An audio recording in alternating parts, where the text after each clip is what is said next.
Sawadika, bonjour à tous, bienvenue dans une nouvelle vidéo sur ma chaîne Kathleen à Phuket. Dans la vidéo du jour, je reçois Thomas, un expert en immobilier, agent immobilier à Phuket, qui va nous expliquer tout ce qu'il y a à savoir sur l'achat, la vente et la location de maisons et de condominiums en Thaïlande. Allez, c'est parti pour la vidéo du jour. Bonjour Thomas. Et bonjour Kathleen. Comment vas-tu? Merci de me recevoir sur ta chaîne dans un premier temps. Ça va très bien, merci, et toi? Très bien également. Alors Thomas qui est installé à Phuket depuis environ 2 ans? Exactement. Arrivé il y a à peu près 2 ans et en exercice depuis 1 an. 1 an. Donc ton agence immobilière qui s'appelle?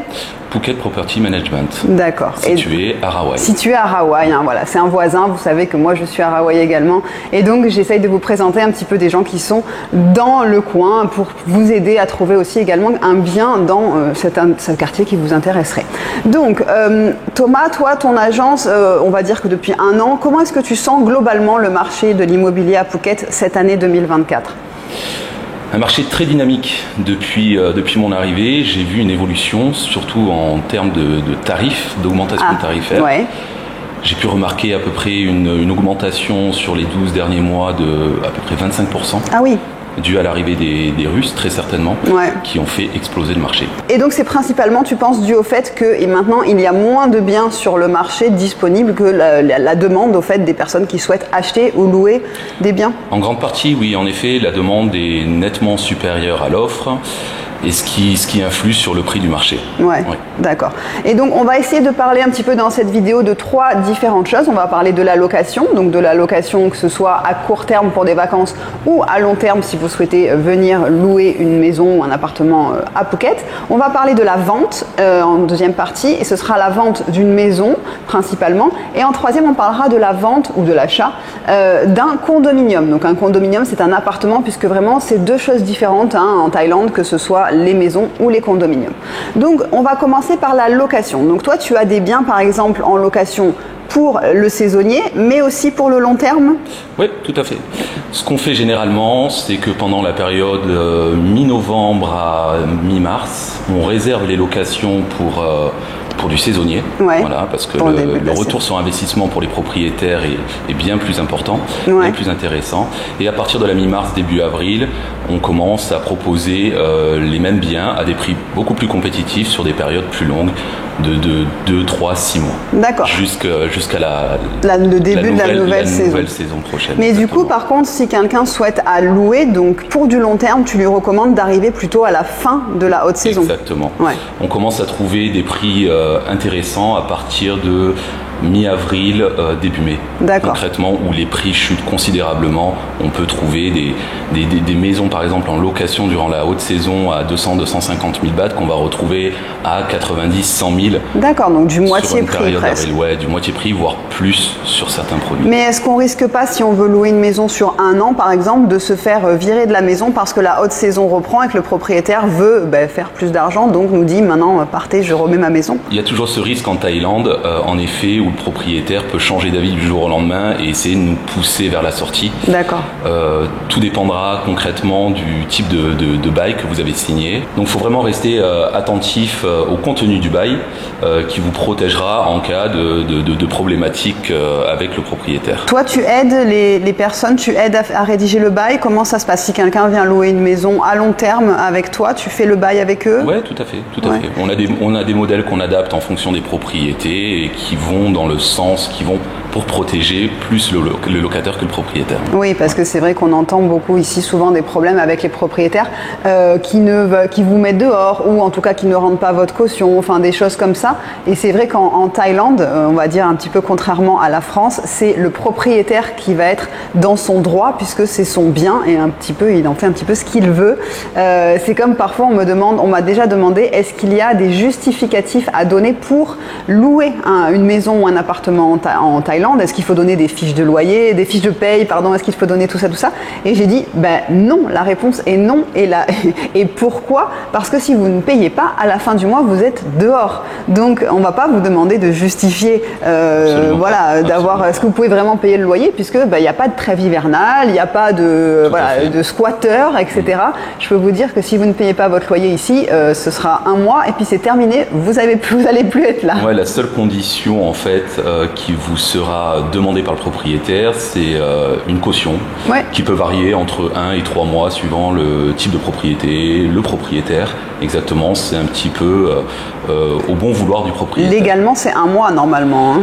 Ouais, chacun fait un peu à sa sauce. Normalement, c'est ça, mais il y a beaucoup de lois quand même qui protègent le locataire, mais beaucoup ignorent ces lois et c'est vrai qu'il est très difficile de les faire appliquer en cas de problème. C'est ça. Ouais. En général, il y a une pression qui est exercée de la part du propriétaire qui vous pousse à aller vers l'extérieur et bon nombre de locataires ne veulent pas aller plus loin dans des démarches juridiques pour faire valoir ce que de droit. C'est ça, parce qu'il faut toujours partir du principe que vous êtes un étranger, vous louez à un Thaïlandais et donc le Thaïlandais va plus ou moins toujours avoir raison puisque vous êtes dans son pays. Donc si vous commencez à vouloir faire des démarches, ça va demander d'un avocat, ça va demander beaucoup de paperasse et de temps et d'argent perdu pour pas grand chose au final. Exactement. Donc souvent les gens s'en vont quand il y a un problème.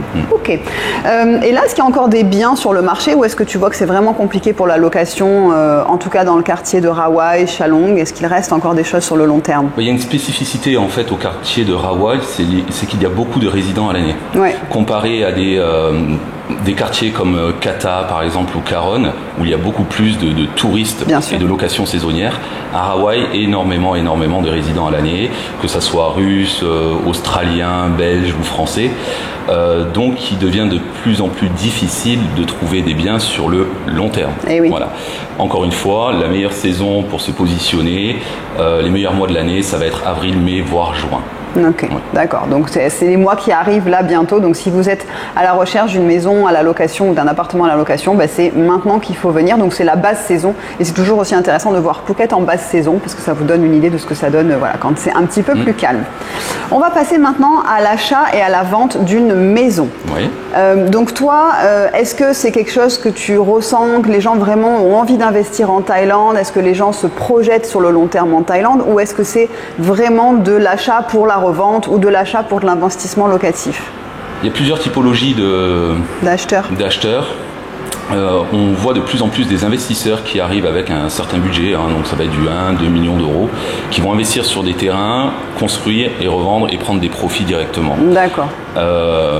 Mais en effet, la plupart des acquisitions qui se font vont se faire sur de l'investissement locatif ou des personnes qui sont en pré-retraite ou en retraite, qui veulent investir, passer quelques mois par an en Thaïlande et le reste du temps faire manager leur maison pour une rentabilité locative. Donc eux, ils se gardent quelques mois et puis ensuite, après, ils le mettent en gestion.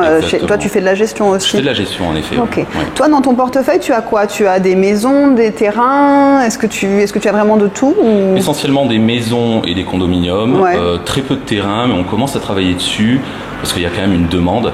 Mais il est vrai que les prix sur Rawai ont nettement augmenté cette dernière année, donc il est de plus en plus difficile pour moi, j'entends, de trouver des acheteurs.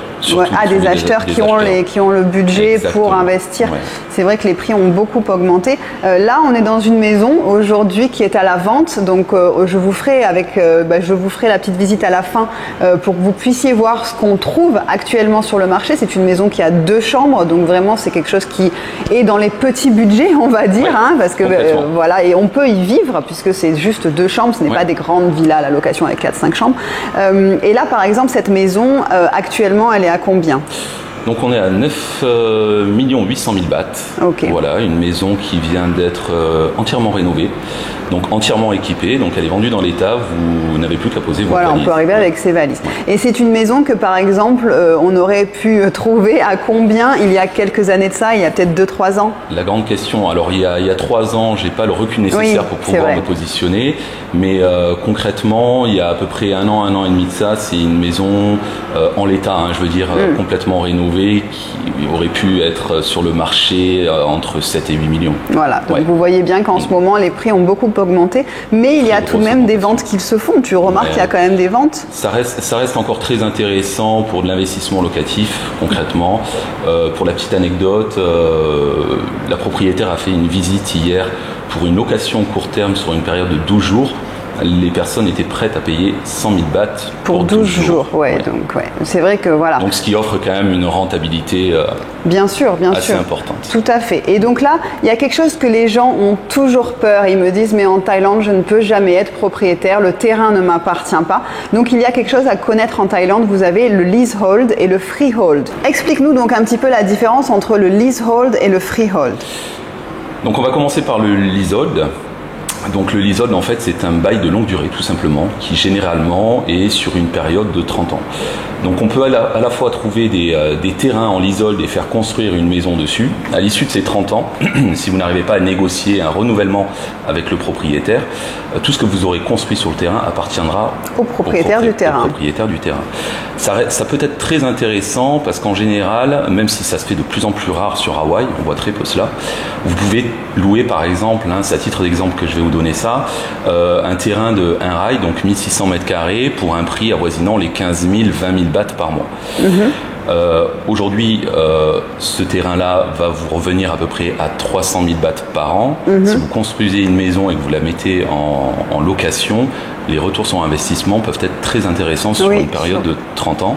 Et ça vous permet surtout de ne pas avoir déboursé 15 millions de bahts par exemple pour l'acquisition de ce terrain. Vous n'achetez pas le terrain, vous le louez. Actuellement, c'est plus ou moins les prix. On se situe sur une fourchette entre 15 et 20 millions de bahts pour un rai. D'accord. En freehold, donc en pleine propriété. Est-ce qu'on peut renégocier déjà au début le renouvellement du bail ou c'est compliqué? Alors, j'ai entendu dire que oui, en effet, il y a des personnes qui avaient fait 2 contrats enregistrés auprès du Land Office.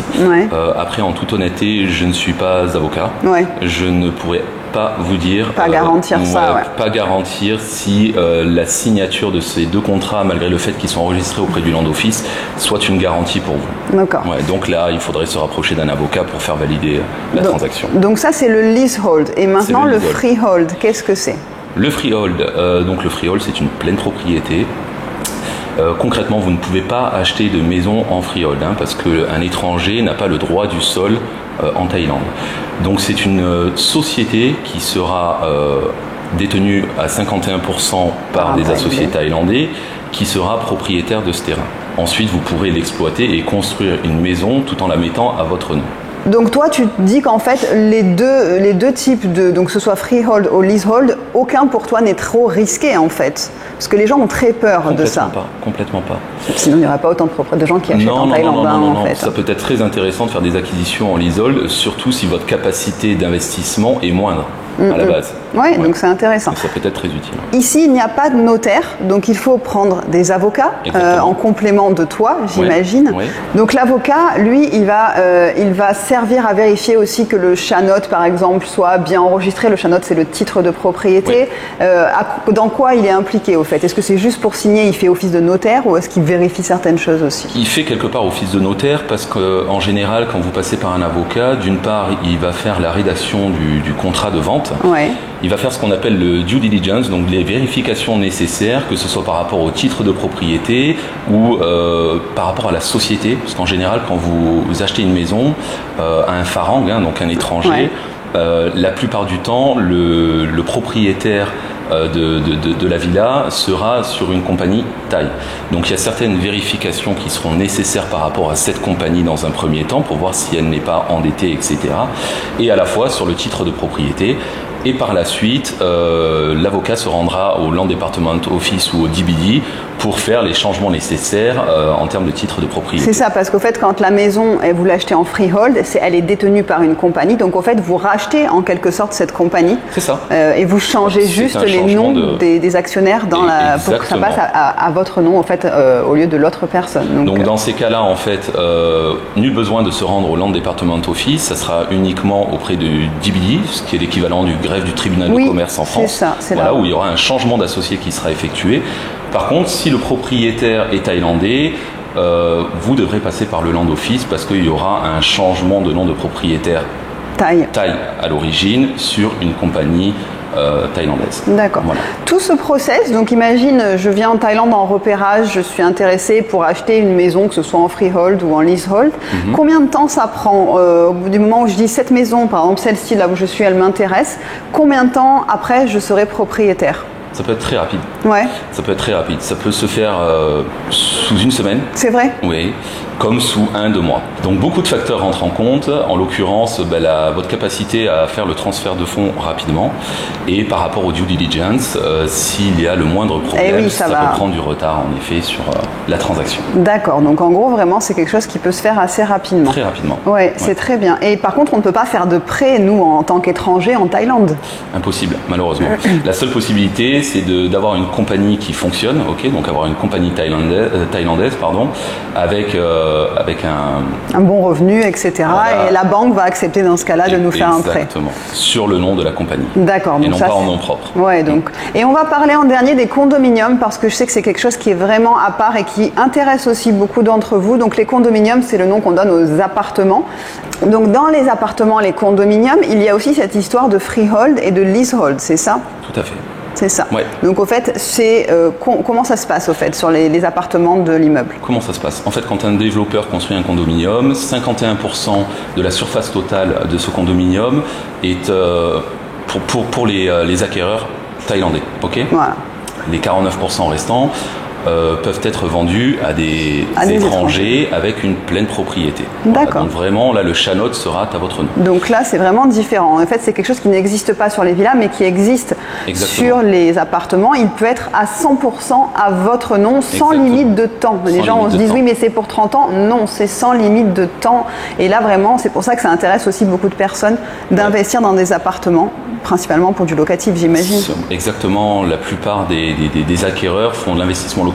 Encore une fois, ils veulent passer peut-être 1 mois ou 2 mois par an dans leur condominium et le reste du temps le passer à une société de management pour le mettre en location et avoir un retour sur investissement. Tu sens que toi qui gères maintenant aussi des appartements comme ça, est-ce qu'il y a un bon retour sur investissement, tu dirais, pour des condominiums?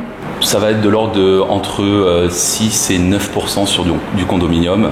Alors beaucoup de développeurs, en fait, quand ils commercialisent les condominiums, donc en phase de construction, garantissent des retours sur investissement qui peuvent aller jusqu'à 10%. Prenez garde par rapport à ça, faites bien vos recherches par rapport aux développeurs et à l'historique de celui-ci, parce que c'est là où on peut rencontrer beaucoup de problèmes. Ils ne tiennent pas leur engagement, il y a des contrats qui font du 40 pages. Eh oui. Et concernant donc les appartements, est-ce que c'est facile aussi d'acheter? Est-ce que c'est aussi simple? Est-ce que ça prend plus de temps, moins de temps? C'est pareil qu'une maison? En général, c'est beaucoup plus rapide, du fait que ça soit en freehold. Ouais. Très peu de vérifications à faire au final, mis à part les titres de propriété, parce qu'il n'y a pas de compagnie derrière cela. Donc ça dépendra uniquement de l'acheteur et sa capacité à payer l'appartement. D'accord. À savoir que sur une acquisition d'un condominium en freehold, les fonds doivent impérativement provenir de l'étranger. D'accord. Voilà, avec un process à suivre. On n'envoie pas directement l'argent. On ne fait pas juste un virement. Il y a vraiment un process à suivre parce que lorsque vous allez vous rendre auprès du Land Department Office, l'administration vous demandera un certificat bancaire. Voilà. Et ce certificat bancaire vous sera délivré par la banque uniquement si vous avez suivi un process bien déterminé. D'accord, donc il ne faut pas se dire, faut vraiment faire attention, et c'est là que le fait de rentrer en contact avec un agent immobilier est important, parce que si vous faites les démarches tout seul, vous risquez de vous faire avoir sur certaines choses. Imaginez, vous faites un transfert complètement et qui n'a pas été fait forcément dans les règles de l'art, vous pouvez vous faire arnaquer. Arnaquer peut-être pas, mais en tout cas, vous aurez un refus de la part du Land Department Office. Ça nous est déjà arrivé sur un client il y a à peu près 6 mois de cela, où il avait fait le transfert bancaire depuis son compte anglais sur son compte perso thaï. Au moment de vouloir faire l'acquisition du condominium, il m'a dit mais moi j'ai l'argent disponible ici, je veux payer en baht. Ça n'a pas été possible. Et oui, non, il faut que l'argent, il a dû renvoyer en Angleterre pour renvoyer. Donc on perd à chaque fois sur le taux de change, etc. Donc il faut faire très attention. D'accord. Donc toi, tu remarques un petit peu quel est le type de profil de personnes là qui cherchent à investir, en tout cas en Thaïlande. Est-ce que tu pourrais dire le profil type de l'acquéreur là de 2024? Alors, il n'y a pas forcément de profil type parce que chaque quartier de Phuket est différent. Voilà. C'est vrai que du côté de Bang Tao, c'est généralement de riches étrangers ou des personnes avec des capacités d'investissement qui sont beaucoup plus élevées qu'ici à Hawaï. Nous, aujourd'hui à Hawaï, la plupart de nos demandes se situent entre avec un budget entre 8 millions de bahts et une quinzaine de millions de bahts maximum à ce jour. D'accord. Donc pile dans un petit peu la maison là dans laquelle on est aujourd'hui. Exactement. Et est-ce que tu remarques une différence vraiment importante de prix dans les condos et les maisons? Est-ce que les gens du coup se rabattent sur des condos parce que c'est un peu moins cher en ce moment ou pas forcément? Pas forcément. Non. Non, pas forcément. Okay. Encore une fois, ça dépendra de la capacité d'investissement de chacun. C'est sûr que si vous arrivez avec 5 millions de bahts, donc ça fait à peu près 130 000 euros, me semble-t-il, au taux actuel, vous n'aurez pas d'autre choix que d'investir dans un condominium. À partir de 10 millions de bahts, il devient très intéressant d'investir dans des villas parce que le retour sur investissement et la plus-value sur du long terme est beaucoup plus importante que sur du condominium. D'accord. Ouais. Ok.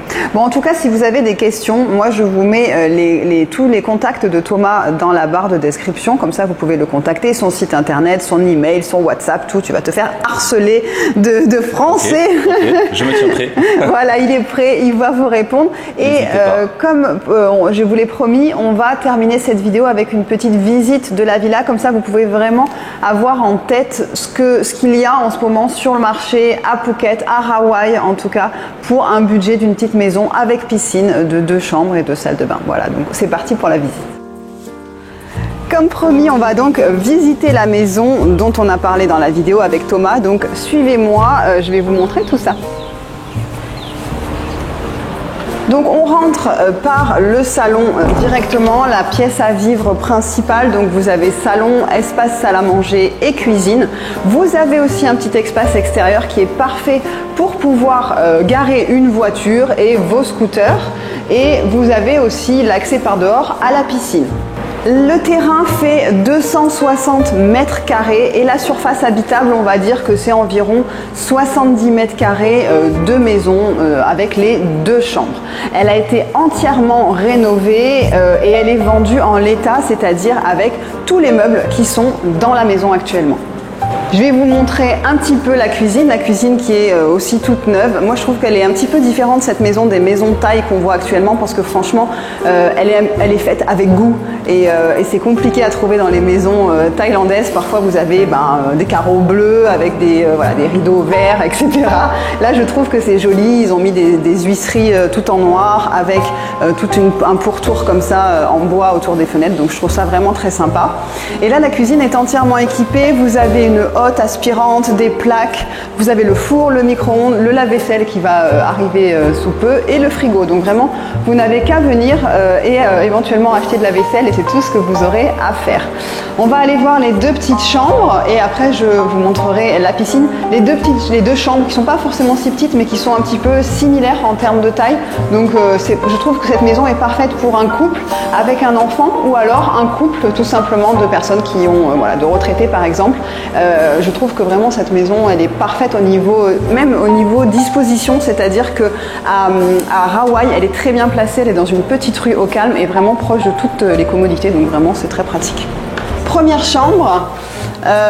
Première chambre, alors je pourrais pas vous dire exactement combien de mètres carrés fait cette chambre, mais je trouve que voilà, elle a une taille tout à fait correcte. Vous avez des armoires, vous avez en plus des lits que je trouve très beaux là, avec du rotin, et vous avez une petite salle de bain attenante. Donc les deux chambres ont leur propre salle de bain, et vous avez aussi un petit cabinet de toilette extérieur. Donc ça peut être intéressant pour les invités, comme ça ils n'ont pas utilisé vos toilettes dans la chambre. Et les 2 chambres donnent directement sur la piscine. Donc je vais vous montrer, vous pouvez sortir directement là sur la piscine. La piscine fait 2 mètres sur, on va dire, je pense, dans les 6 mètres de long.